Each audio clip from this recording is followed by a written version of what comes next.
Hey guys, so I literally just got back from seeing Thor Love and Thunder. Like I saw it today. It is 5:20 at the time of me doing this video. My showing was at 1:30, so we got home. We had to do a few things with the baby, but came right down here to the office and wanted to share some of my thoughts. So if you want to know a little bit more about this movie and you're okay with spoilers, keep watching.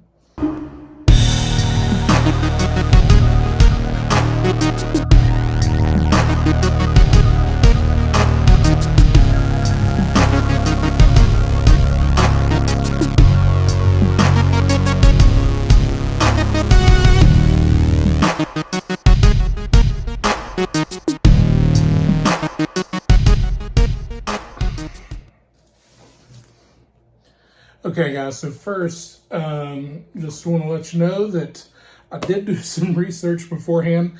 Got this really thick trade. It's got like 13 issues or so in there. Thor, God of Thunder. This has the story of Gore the God Butcher in here pretty early. Let's see where, like, you can get some of the backstory, but you can also get some of like actual gore fighting and stuff. And I can go ahead and tell you that if you're familiar with this, if not, first go check it out. I use the library, it's free. You may have to do an interlibrary loan or something, but that's cool. It is not the same storyline at all. There is not like a god bomb or anything, but there's still a way in the movie that Gore is trying to take everybody out. And then also Thor, the Goddess of Thunder. I feel like they did a really good job with the elements from this one. This one is not nearly as thick. I think you can see there. This one is chunkus. But anyway, here they kept the elements of Jane has cancer. She gets the hammer. It turns her into Thor. There's a lot of good jokes, like her kind of catchphrase punchline and what to call her. Like there are some jokes like that in here that they also brought into the film. I think they did a good job of. But the one main difference was, unless I missed something, in the comic, Jane was just getting sicker when she was not using the hammer, and they put a spin on it in the movie where the more she used the hammer, the more it made her like human body weaker and could not fight the cancer. So that was a little bit of a change, but there was a reason for it. But anyway, to go back to the beginning, and I thought it was like the very first thing in here, but I guess I was wrong. I kind of want to flip to the right spot now, but anyway, they did a good job with the same like reason why Gore hates the gods here. Gore in here has a wife and a child. They pray to the gods for help. They're like on a dry desert kind of planet, starving, dying of thirst, all that kind of stuff. And Gore is basically the last one left, and the gods did nothing to help him. And same basic thing. The movie starts off, same basic idea with that. They do a twist on it to help him get the Necro Sword sooner, and to introduce all of the other gods, where we see the omnipotence city later on in the film. So that's like an adjustment that they had to do. But again, they didn't do the god bomb. What they did was introduced Infinity and some of those other like really high level Marvel characters. And Gore needed a way to get to Infinity, and he could do that through Stormbreaker, Thor's axe. So there's some manipulation to get Thor to come to him so that he can steal the axe, use it to get to the other entity there, and he's able to make a wish, almost like a genie, and he was going to wish to kill all of the gods. That was the plan. So that's kind of a similar way of how they did in here with doing a god bomb that would take out all gods through space and time. So that's the general idea with storyline, how they made that different. Now, as far as the film itself, I love Thor Ragnarok. I think it is the best Marvel movie to date, and I still think that's true. This one is not as good as that one, but it does have a lot of the same elements. They had the same director, Taika Waititi, and there was a lot of humor.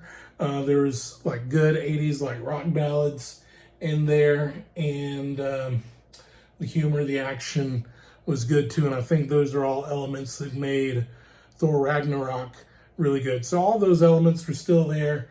Thor is absolutely jacked in this film, which I loved. I've been seeing, like leaked pictures and stuff from this for over a year now because, COVID slowed everything down, but he was absolutely jacked. And I know there's a scene that the ladies are really going to like where he shows it all. If you've not seen that in other trailers and things yet, go ahead and brace yourselves. And as a dude, it's just, I'm not in the best of shape, so a little jealous. It was pretty impressive. But also, like, they did a really good job with Jane when she was cancerous, human sick Jane, and when she was like healthy Jane. I thought there was a really significant change in her look there, and she actually looked like she did some CrossFit or something to get ready for it. But anyway, Thor killed it. He did a great job again, as always. Jane did a great job. Valkyrie, I know people age and everything, but she didn't look quite as good and just didn't have still as much of a role in this movie as I felt that they tried to give her. It was still really watered down. Korg did a lot of narrating. That was cool.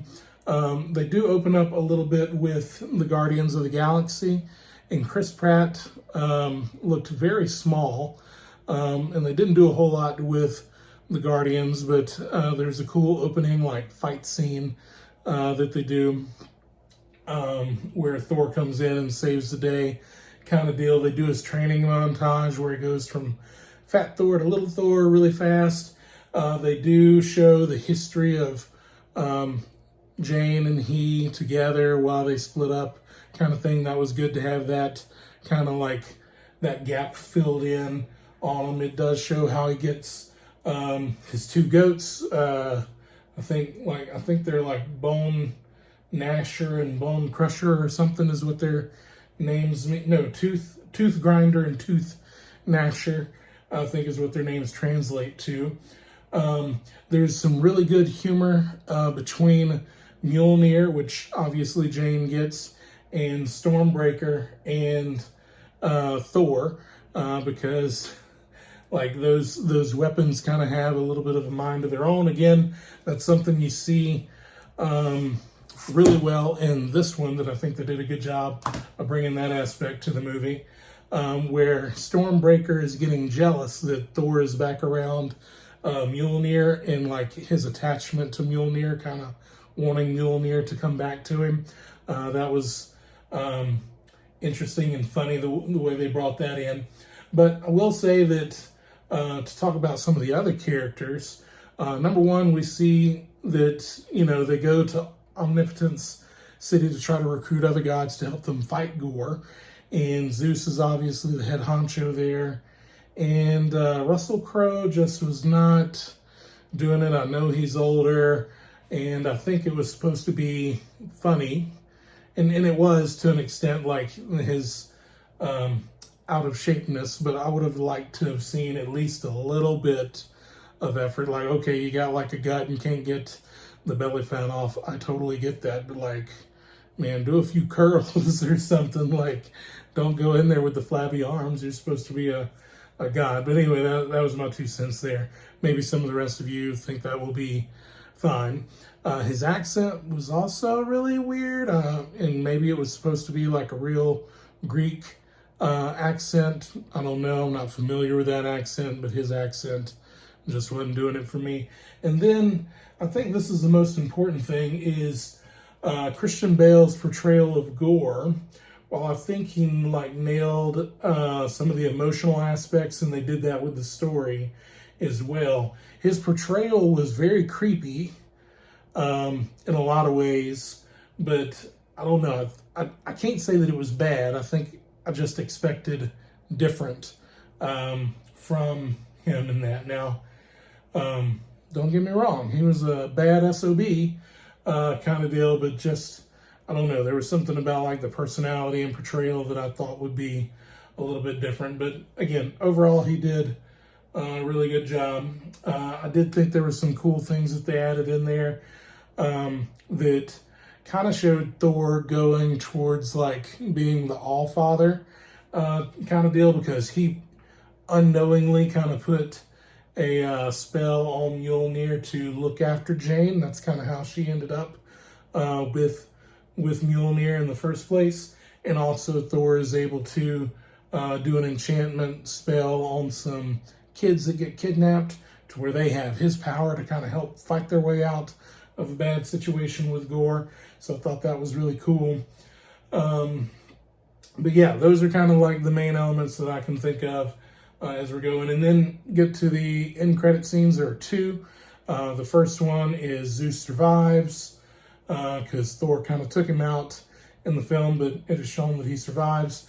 And they introduce Hercules to go like get vengeance on Thor. And the actor, I can't think of his name, but he played one of the main soccer players in Ted Lasso. He's the Roy Kent in Ted Lasso. That's that same actor. It's going to be Hercules, and I don't know. It was really quick. I'd need to go back and look at some other video like shots of that, but it just looked really unrealistic. That like skinny soccer playing dude being like big and jacked up. It didn't look real. It looked CGI, which it may very well have been. But if they're gonna like introduce him in a movie like that, I don't really know if that's the right way to go about it. But I do know that Hercules in the comics, you know, is a little bit of an equal with Thor and Hulk as terms of strength. So maybe, you know, Hulk is CGI'd. It's not like they asked an actor to like try to turn into that kind of thing. So maybe that's how they're going to go with it anyway. So that's under. Hey, sorry. Somehow or another, I was doing the video and stuff got cut off. I just realized it because you can see I'm working on editing the video here real quick. But where I was going was the second end credit scene is Jane going to Valhalla. It does, and I interpreted that as she truly was a god from being mighty Thor with Mjolnir and everything. And I thought it was cool how they're kind of showing a lot of these like afterlife realms with, we have Valhalla now, we had the celestial planes with Black Panther, and we have the same kind of deal with Moon Knight and a few other places too, I think. But I thought that was kind of cool. Don't really know if they'll do anything else with that, if they'll like, you know, I don't know, have some kind of a film in Valhalla where somebody's trying to get out of Valhalla, or just to be able to have some more like kind of cut scenes there. I don't know. But anyway, all of these are kind of my thoughts. You know, initially, like I said, I just saw the movie like 2 hours ago. These are my initial thoughts. So if you have not seen the movie yet, leave a comment saying when you're planning on going. It just opened up today. Maybe there were some showings late last night, but let me know when you're going. And if you have seen it, let me know what you think. These are my thoughts. I want to hear what your thoughts are too. If you agree with some of the things I have here, let me know. And if not, tell me what you thought, and let's have a discussion about those things. But either way, before you leave, please like the video. And if you haven't already, subscribe to the channel. Appreciate it. Peace.